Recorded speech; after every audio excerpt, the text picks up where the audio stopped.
Dalam Tuhan Yesus kami yang siap mendengar, sama-sama katakan amin. Berikan tepuk tangan bagi Tuhan Yesus. Please sit down. Welcome home GB Pelita. Welcome home LICC Youth. Nice meet you again, and please join with our social media ya, YouTube, Facebook, dan punya saya juga Bapak Gembala ya. Silakan ikut di TikTok Bapak Gembala. Suheri Gultom 01 sangat memberkati saudara. Dengan 30 detik, 45 detik saudara bisa mendapatkan firman Tuhan setiap harinya. Saya upload satu paling tidak. Saudara, hari ini kita akan diberkati dengan firman Allah mengatasi ketakutan. Mengatasi ketakutan. Saudara, setiap orang pasti akan pernah yang mengalami yang namanya ketakutan. Ada orang takut apakah nanti aku menikah, apakah aku nanti punya anak, apakah aku bekerja, bagaimana masa depanku. Banyak orang ketakutan. Alkitab berkata apa yang kau takuti itu yang akan terjadi. Oleh karena itu buang jauh-jauh ketakutanmu. Gantikan dengan firman Allah. Engkau berkata masa depanku cerah, masa depanku luar biasa, jodohku yang terbaik Tuhan berikan, pasanganku sedang on the way, aku diberkati Tuhan, hidupku sukses di masa depanku bersama dengan Tuhan, aku pasti bisa. Jadi jangan meyakini dirimu yang buruk, jangan meyakini dirimu yang negatif, yakinilah dirimu sesuai apa kata Tuhan tentang dirimu. Saudara, kita belajar dari kitab Mazmur 56 ayat 1 sampai kepada ayat yang ke-7. Saya akan ajak baca. Untuk pemimpin biduan menurut lagu merpati di pohon-pohon terbantin yang jauh Miktam dari Daud. Ketika orang Filistin menangkap dia di Gad. Ayat 2. Silakan. Kasihanilah aku ya Allah. Sebab orang-orang menginjak-injak aku, sepanjang hari orang memerangi dan mengimpit aku. Seteru-seteruku menginjak-injak aku sepanjang hari. Bahkan banyak orang yang memerangi aku dengan sombong. Aku ini percaya kepadamu. Kepada Allah yang firman-Nya kupuji, kepada Allah aku percaya, aku tidak takut. Apakah yang dapat dilakukan manusia terhadap aku? Sepanjang hari mereka mengacaukan perkaraku. Mereka senantiasa bermaksud jahat terhadap aku. Sama-sama ayat 7. Mereka mau menyerbu, mereka mengintip, mengamat-amati langkahku. Seperti orang-orang yang ingin mencabut nyawaku.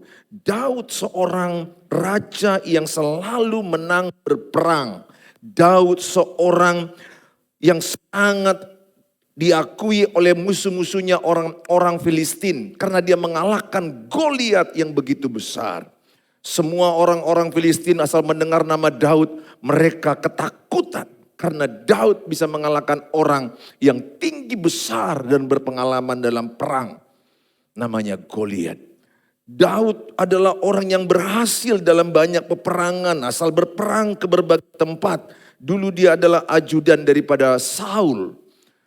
Saul rajanya, dia menjadi jenderalnya, ajudannya, panglima perangnya. Saudara, selalu menang, asal Daud berperang selalu menang. Bahkan wanita-wanita membandingkan Saul dengan Daud dengan kata-kata, Saul mengalahkan beribu-ribu tapi Daud berlaksa-laksa. Artinya Daud jauh lebih hebat daripada raja mereka. Tetapi tahukah saudara, sehebat-hebatnya Daud, tapi Daud juga mengalami ketakutan. Bagaimana dia tidak ketakutan? Saul yang rajanya, yang dihormatinya, tiba-tiba berpikir cemburu. Jangan-jangan nanti Daud akan mengambil tahtaku. Dia tidak siap. Karena rakyat sudah memilih Daud, mengeluh-elukan Daud. Dan akhirnya Saul dengan pasukan elitnya yang banyak mengejar Daud, mengejar untuk membunuh dia. Dan akhirnya Daud lari ke Filistin. Ke Gad, di Filistin pun dia ditangkap. Artinya dia lepas dari mulut singa, masuk ke mulut harimau. Artinya dia lepas dari ancaman Saul, masuk dari ancaman Filistin. Hidupnya cukup banyak masalah yang dialami Daud. Belum lagi anaknya yang mau membunuh dia, yang memberontak. Belum lagi anak-anaknya bermasalah, ada yang memperkosa antara anak dengan anaknya. Amnon, anaknya sendiri memperkosa anaknya juga, Tamar. Jadi Daud itu keluarga yang bermasalah keluarganya. Begitu banyak ketakutan dia. Saudara, artinya semua orang bisa takut. Saudara, saya yakin saudara juga pernah mengalami ketakutan. Tanya sebelahnya, pernah enggak ada rasa takut? Pernah enggak ketakutan? Ada enggak rasa takut? Coba lihat dengan kasih. Ada enggak rasa takut? Atau tanya sama dia, kok bisa tahu kira-kira apa yang kau takutkan? Tanya sebelahnya, apa yang kau takutkan? Aku dengar sebelah jodoh katanya tadi ya. Aku trauma masalah jodoh dia. Ada orang takut loh menikah gara-gara mama bapaknya tidak harmonis. Sehingga dia bilang, aku tidak mau menikah karena papa mamaku menampilkan pernikahan yang mengerikan. Enggak, tidak sedikit anak-anak gadis traumatis tidak mau menikah karena melihat pernikahan itu babak belur seperti telur dadar. Tetapi pernikahan itu dalam kitab Kejadian baik adanya. Menikahlah karena Tuhan mau engkau beranak cucu.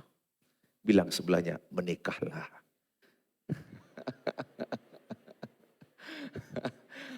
Iya, bilang lagi pada waktunya.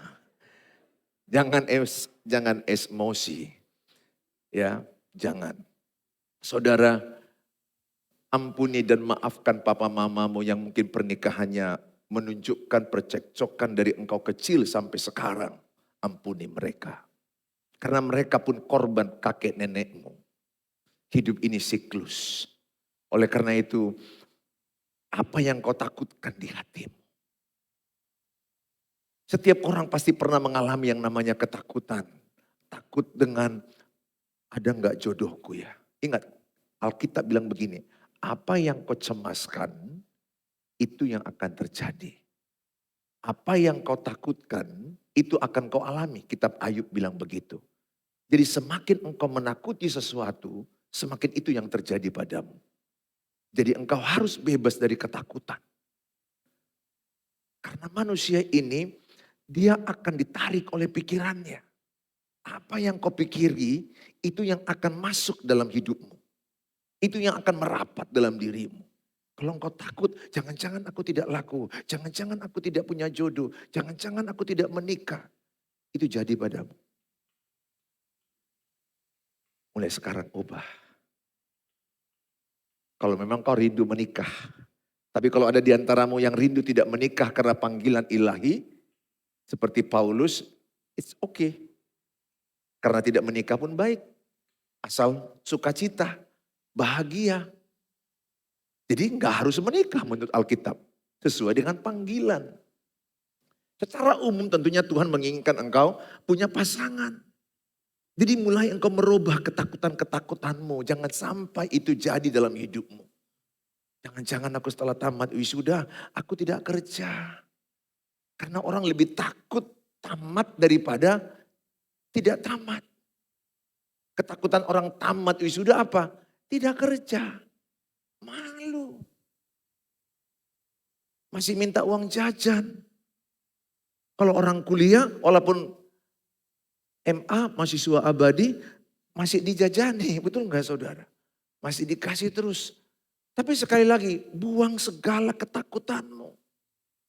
Karena seluruh alam atmosfer ini akan bisa menangkap apa yang kau pikirkan.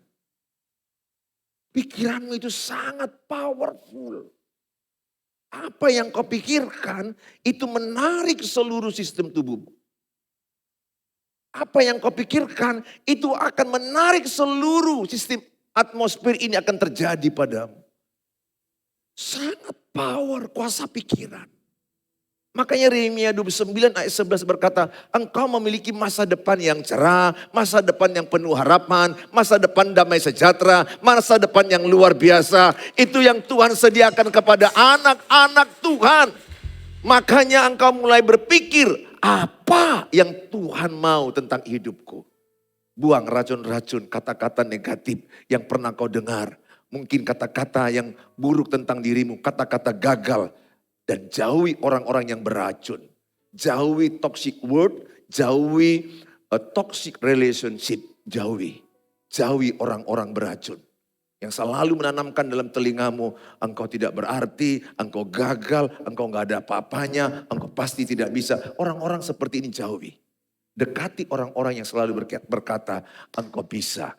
Tiada yang mustahil bagi orang percaya. Let's do it. Bersama Allah engkau bisa. Bersama Tuhan engkau bisa. Tidak ada yang tidak mungkin bagi Allah. Kerjakan. Yang penting dengan sekuat tenaga. Pengkhotbah 9 ayat 10. Apa yang di tanganmu, kerjakan sekuat tenaga. Belajar sekuat tenaga. Bekerja sekuat tenaga. Selebihnya serahkan sama Tuhan. Do your best. Let God do the rest. Lakukan bagianmu yang terbaik. Selebihnya serahkan sama Tuhan. Amin. Bagaimana Daud bisa naik melepaskan ketakutannya. Bagaimana Daud keluar dari ketakutannya. Yang pertama memohon belas kasihan Tuhan. Dalam Mazmur 56 ayat yang kedua. Dalam Mazmur 56 ayat yang kedua, kasihanilah aku ya Allah, sebab orang-orang menginjak-injak aku. Sepanjang hari orang memerangi dan mengimpit aku. Ini kan mengerikan yang dialami si Daud. Makanya dia berkata, kasihanilah aku Allah. Artinya apa? Dia merendahkan hati. Dia enggak bilang aku ini panglima perang, asal perang menang. Aku ini yang mengalahkan Goliat, semua bisa kukalahkan. Dia tidak sombong. Karena Allah menentang orang sombong. Amsal 16 ayat 18 berkata, Allah menentang orang sombong. Orang congkak akan direndahkan. Orang congkak akan jatuh. Dalam Yakobus dikatakan bahwa Allah mengasihi orang-orang yang rendah hati. Makanya jangan merasa bijak, jangan merasa pintar, jangan merasa bisa karena kehebatanmu. Wah, aku ini cantik makanya cowok-cowok bisa datang sama aku. Dengar, kalau engkau sombong dengan kecantikanmu, satu waktu engkau akan makan apa yang kau sombongkan itu. Dan akan hancur dengan kesombonganmu itu. Sebaliknya kalau engkau laki-laki merasa aku ini ganteng, waduh, wanita-wanita kalau lihat aku jatuh. Itu wanita-wanita kurang vitamin. Yang belum makan 3 hari. Atau wanita-wanita yang kurang iman. Masa lewat cowok aja engkau langsung sepertinya tiba-tiba seperti gemetar, seperti step gitu. Itu kan wanita-wanita yang kurang iman. Saya mau katakan sama saudara, jangan merasa engkau bisa. Beberapa orang kulihat cowoknya itu gak terlalu ganteng. Dapat cewek. Luar biasa. Waktu pengantin jalan, teng, teng, teng, teng. Ini kan kalau orang mengunjungi pernikahan kan banyak kali penilaian-penilaian. Yang gak perlu dinilai, dinilainya. Cubit-cubitan, lihat itu, ceweknya cantik kali. Lihat cowok itu, kayak meja. Kotak-kotak. Siku-siku. Pernah gak ada begitu? Yang sibuk pengunjung. Kok mau dia? Kok mau dia? Udah begitu pendek lagi cowoknya. Ceweknya langsing. Cantik. Saya mau katakan sama saudara. Bisa aja si cowok itu seperti si Daud, rendah hati. Dia berdoa, siapapun Tuhan, yang penting seiman, takut akan Tuhan. Berikan pada hambamu ini. Inilah doaku. Amin. Dapat yang seiman, yang setia, takut akan Tuhan. Sebaliknya juga saya jumpai kasus, ini yang serius saya jumpai kasus di mana sebaliknya. Yang ceweknya juga Biasa-biasa saja secara fisik. Jumpa cowok. Sekali lagi, bukan masalah fisiknya. Tapi dia doa dengan rendah hati. Dikasih Tuhan yang takut akan Tuhan. Yang bertanggung jawab. Yang setia, berkarakter. Berpendidikan lagi sampai S3. Bekerja lagi, punya usaha lagi. Terlebih tentu takut akan Tuhan, seiman. Rendah hati. Tapi coba yang sombong-sombong bisa gak dapat loh. Dia doa, Tuhan kasih sama aku. Kriterianya pun disebutkan sama Tuhan. Tinggi badan 175. Malaikat bilang, ini tes akpol atau apa? Tidak Tuhan, aku mau perbaikan keturunan. Karena aku semeter kotor. Kadang-kadang ada orang yang minta sama Tuhan tapi gak ngaca dia. Akhirnya malaikat bilang, ngaca lah kau. Makanya gak ada yang datang karena kau gak ngaca. Sekali lagi saya katakan, Daud ini dalam ketakutannya sangat rendah hati. Dia gak bilang, aku hebat, aku punya pengalaman mengalahkan Goliat. Aku punya pengalaman perang, jam terbangku tinggi. Tapi dia berkata, kasihanilah aku ya Tuhan. Kenapa? Tiap hari musuhnya mengejar-ngejar dia. Tiap hari. Bahkan ayat 7 kalau saya bacakan nama saudara. Apa yang dialami Daud cukup berat. Dia katakan pada ayat yang ke-7. Mereka mau menyerbu, mereka mengintip, mengamat-amati langkahku seperti orang yang ingin mencabut nyawaku. Jadi Daud mengalami ketakutan yang amat sangat dalam. Kemana dia pergi, ada mata yang melihat dia, ada mata yang mengamat-amati dia. Ada orang yang mengikuti dia, yang menginginkan kematian dia. Begitu banyak pasukan Saul, begitu banyak pasukan Filistin. Begitu banyak pasukan daripada anaknya Absalom. Begitu banyak pasukan yang ingin membunuh dia, mengamat-amati dia. Yang menginginkan kematian dia. Sepanjang hari. Maka dia katakan seperti diinjak-injak hidupku. Artinya begitu sangat menderita yang dialami oleh Daud. Tapi Daud rendah hati. Makanya saya mengajak sama saudara, apapun masalah yang kau hadapi. Ketakutan yang kau hadapi, rendahkan hatimu. Ingat, Yakobus 4 dikatakan orang yang rendah hati akan ditinggikan Tuhan. Yakobus 4 ayat 6, rendahkan hatimu. Akanlah senantiasa, karena Tuhan aku bisa. Karena Tuhan aku mampu. Karena Tuhan aku bisa ikut sidang dan lulus dengan yang terbaik. Karena Tuhan aku bisa S2. Karena Tuhan aku bisa doktoral. Karena Tuhan aku bisa jadi dosen. Karena Tuhan aku bisa dapat jodoh yang terbaik. Karena Tuhan aku bisa mendapatkan apa yang Tuhan taruh di hatiku. Sebab bersama dengan Tuhan tidak ada yang tidak bisa. Bersama dengan Tuhan tidak ada yang mustahil. Sehingga engkau tidak pernah berkata karena akunya itu layak. Ini kan orang Batak kan begitu. Anggo soal tang lancar sudah. Ada orang-orang sombong yang merasa karena aku, karena saya. Selalulah berkata, karena Tuhan aku bisa. Apa yang sedang saudara takutkan, buang jauh-jauh. Selalu katakan, karena Tuhan aku bisa beli laptop. Bagi engkau yang belum punya laptop. Karena beberapa aku lihat wajah-wajah laptop. Nah saya mau katakan, karena Tuhan aku bisa beli laptop. Amin.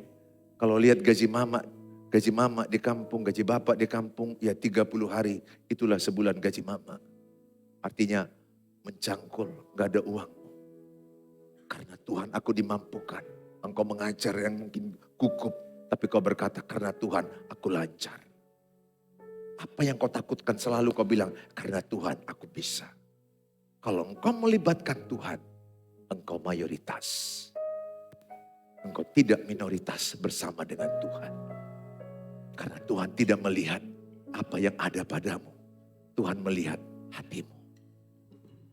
Karena Tuhan tahu hatimu yang selalu mengatakan, kasihanilah aku ya Allah. Kasihanilah. Kenapa di gereja ini kita ajarkan angkat tangan? Karena kita belajar, aku tak ada apa-apa tanpa Tuhan. Semua karena kasih karunia Tuhan. Tuhan ditinggikan. Kalau engkau dipuji orang, jangan terlalu langsung meninggi perasaanmu. Kalau engkau direndahkan, jangan terlalu jatuh perasaanmu. Biasa saja. Kalau orang memujimu, engkau bisa berkata, semua karena Tuhan. Terima kasih. Atau cukup kau katakan terima kasih. Tapi di hatimu karena Tuhan. Kalau engkau ada orang merendahkanmu, jangan engkau merasa terlalu jatuh direndahkan. Tidak. Karena Tuhan tahu. Engkau berharga di mata Tuhan. Karena ada mulut-mulut orang yang beracun. Karena ada mulut-mulut orang beracun. Suka membuat engkau jatuh. Suka melihat orang lain jatuh. Dan susah kalau melihat orang bangkit. Tapi kau tidak. Aku senang melihat wajah-wajahmu. Kau senang melihat orang senang. Kau susah melihat orang susah. Sehingga engkau senang membuat orang bangkit. Bahkan engkau senang melihat temanmu lebih cantik daripada engkau. Amin. Karena ada orang kulihat melihat temannya lebih cantik, dia yang lebih kepanasan. Ya sudahlah, nanti khotbah kita nggak siap. Saudara, dalam 2 Timotius 1 ayat 7 dikatakan, 2 Timotius 1 ayat 7, sebab Allah memberikan kepada kita bukan roh ketakutan, melainkan roh yang membangkitkan kekuatan, kasih dan ketertiban. Jadi Tuhan tidak memberikan roh ketakutan. Kalau ada ketakutan di hatiku, kalau ada ketakutan di hatimu, itu pasti dari iblis. Tuhan tidak memberikan ketakutan apapun. Tertinggi manusia takut kematian. Takut makan apa besok. 2023 katanya tahun semakin gelap. Susah ekonomi. Banyak ketakutan orang. Takut dengan pandemi. Takut dengan keadaan kehidupan sehari-hari. Saya mau katakan sama saudara. Tuhan tidak memberikan rasa takut dalam dirimu. Jadi kalau ada rasa takut dalam diri saya. Ini bukan dari Tuhan. Ini dari iblis. Sehingga saya tidak boleh tinggal dalam ketakutan. Saya harus keluar dari ketakutan. Jangan takut dengan masa depanmu. Libatkan Tuhan. Dan selalu ubah kata-katamu. Ingat, kata-katamu itu punya daya cipta. Apa yang kau katakan, itu akan menjadi tindakan. Apa yang menjadi tindakan, itu menjadi kebiasaan. Apa yang menjadi kebiasaan, itu menjadi nasibmu. Jadi melihat nasibmu ke depan, gampang. Kebiasaanmu hari ini. Kalau kebiasaanmu tidak berubah, nasibmu tidak berubah. Makanya saya mudah melihat nasib orang ke depan. Bukan saya peramal. Kita bisa mengestimasi. Kira-kira anakku ini akan jadi apa 5 tahun ke depan? Saya akan lihat dari kebiasaannya sekarang. Kebiasaannya itulah benih yang akan dituainya di hari tuanya. Oleh karena itu kalau engkau melihat seseorang, lihat kebiasaannya. Daily life. Aktivitas sehari-harinya. Makanya hati-hati dengan apa yang kau dengar, hati-hati dengan apa yang kau lihat, supaya hati-hati apa yang kau pikirkan, supaya hati-hati apa yang kau perkatakan, supaya berhati-hati dengan apa yang kau lakukan, supaya berhati-hati dengan kebiasaanmu. Karena kebiasaan menentukan nasibmu. Makanya saya tidak percaya orang yang berdoa semalaman pun baca Alkitab 1 hari 3 pasal, kalau kebiasaannya tidak berubah, nasibnya tidak berubah.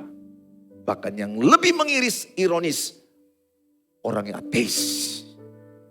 Orang yang menyembah matahari. Jepang yang disebut dengan Shinto. Kebiasaan mereka luar biasa. Sehingga nasib mereka luar biasa. Jadi saudara, kebiasaanmu juga ubah.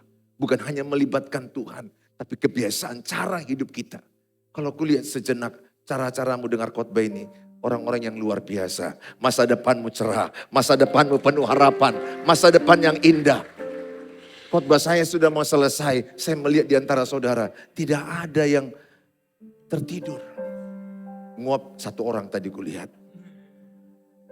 Gak apa-apa, it's okay.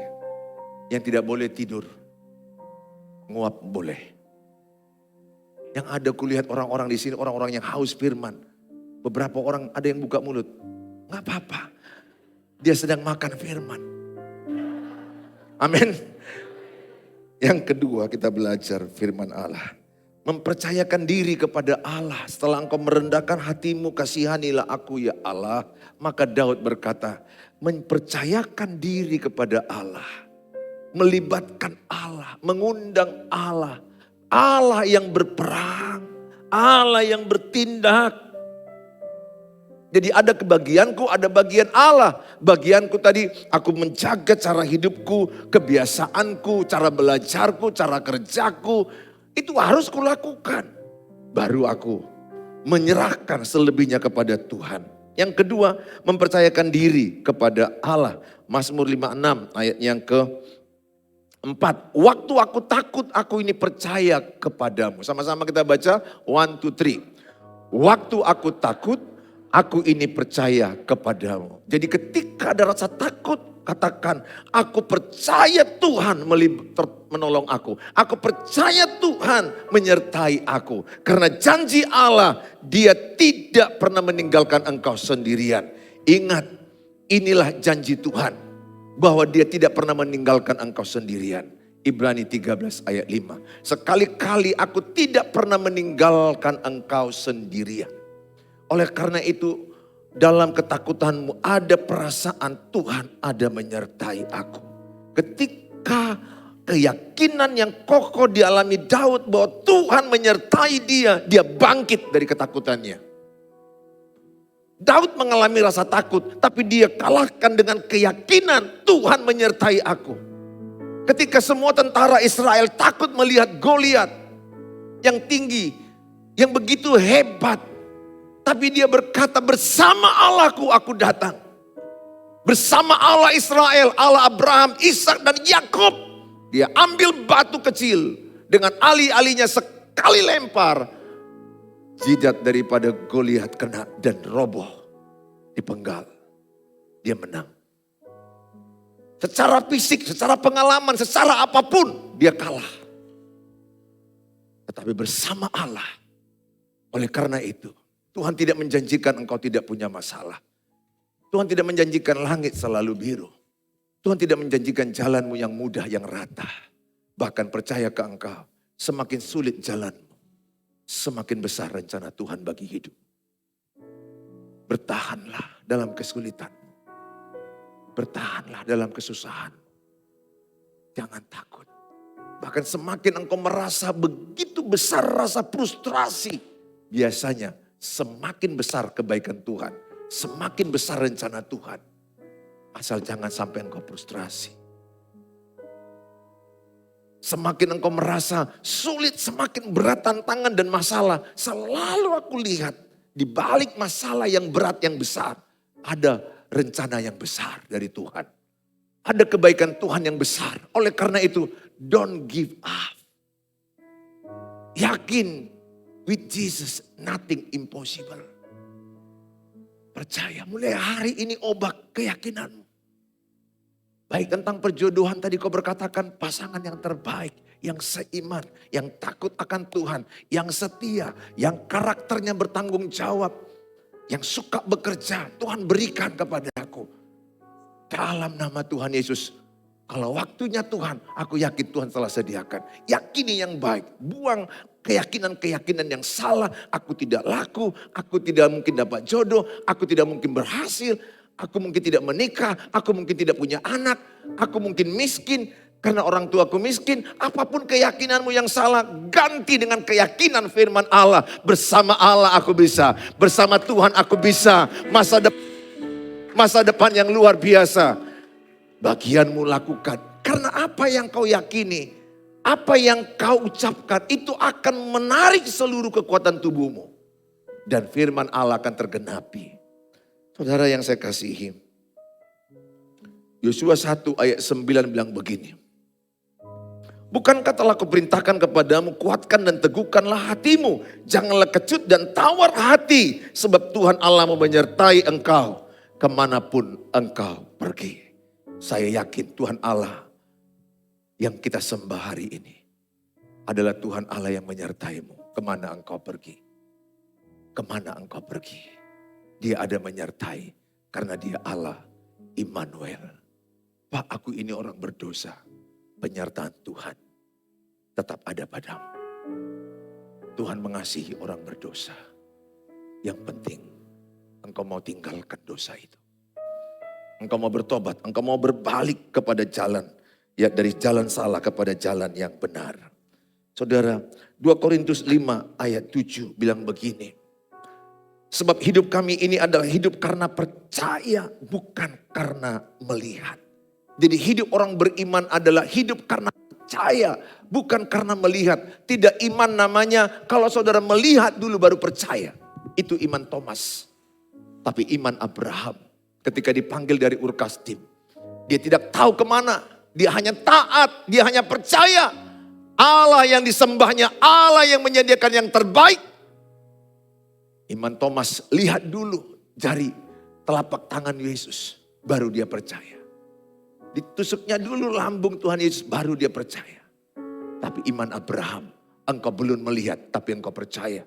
Engkau belum melihat 5 tahun ke depan apa jadinya hidupmu. Tapi kau percaya yang terbaik yang Tuhan sediakan. Yang luar biasa yang Tuhan sediakan. Yang paling baik bagi Tuhan itu ada padamu. Yang penting bagianmu kau lakukan. Apa yang di tanganmu. Kerjakan sekuat tenaga. Pengkhotbah 9 ayat 10. Belajar sekuat tenaga. Jualan kalau engkau jualan sekuat tenaga. Yang kau suka jualan, ya jualan dengan sekuat tenaga.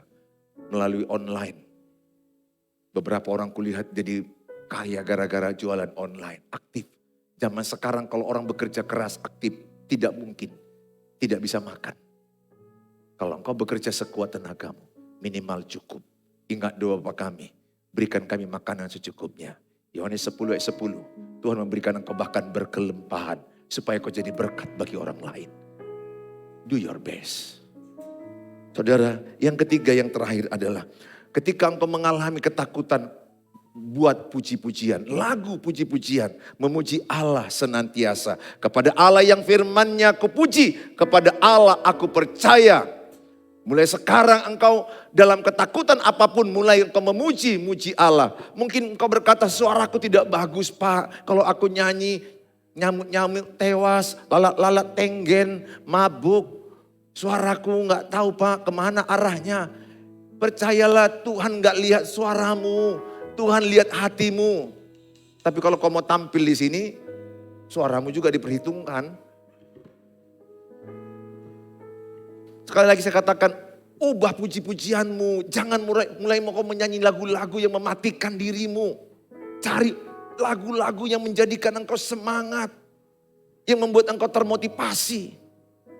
Lagu-lagu pujian, lagu-lagu penyembahan. Allah bertata dalam pujian penyembahan. Lihat, tembok Yeriko itu roboh karena saat orang Israel berkeliling 7 kali. Bahkan di hari yang ke-7 mereka 7 kali mereka kelilingi. Di hari pertama ke-6 sekali. Di hari ke-7 mereka 7 kali. Dan mereka bernyanyi dengan sorak-sorai. Tembok Yeriko itu rubuh. Allah bertata dalam pujian penyembahan. Lihat. Paulus dan Silas di penjara dipasung. Tengah malam mereka memuji Allah. Allah bersemayam dalam pujian. Ketika engkau memuji, ketika engkau mengangkat pujian Allah, maka Allah bertahta lewat mulut pujianmu. Sehingga engkau yang takut menjadi tenang. Sehingga engkau yang khawatir menjadi berani. Sehingga engkau yang ragu menjadi orang yang tidak ragu. Kenapa? Karena Allah bertahta dalam pujian penyembahan. Allah bersemayam dalam pujian dan penyembahan. Mulai hari ini robah pujian-pujianmu. Buang lagu-lagu yang melo, yang membuat engkau sedih. Lagu-lagu yang mengatakan lebih baik mati daripada putus cinta. Lagu-lagu yang berkata sakitnya itu di sini. Menderita hidupku tanpa kau. Cicai. Lagu-lagu orang yang cengeng. Jangan cengeng, memang kau wanita tapi jangan cengeng. Bilang sebelahnya, jangan cengeng. Tapi Pak, kalau aku punya masalah, boleh nggak nangis? Boleh. Saya bahkan anjurkan kalau engkau punya masalah yang berat, air matamu itu ditampung di kirbat. Ya, di kirbat Allah. Datang kepada Tuhan, kau boleh nangis. Tuhan. Begitulah Kisah cintaku dengan si Poltak. Memang si Poltak ini sepertinya polos tak berotak. Begitu banyak pengorbananku. Tapi saat wisuda bukan aku di sampingnya. Sementara aku sudah berpikir hidup bersama dia. Berpikir punya anak bersama dia. Terlalu jauh pikiranku. Tuhan, kalau kau mau nangis, nangis. Tuhan itu gak akan bilang, cengeng, cengeng. Enggak.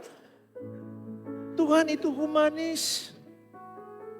Bahkan aja Tuhan aja di Taman Getsemani bilang apa? Kalau bisa lalukanlah cawan ini daripadaku. Bahkan keringatnya berubah jadi darah.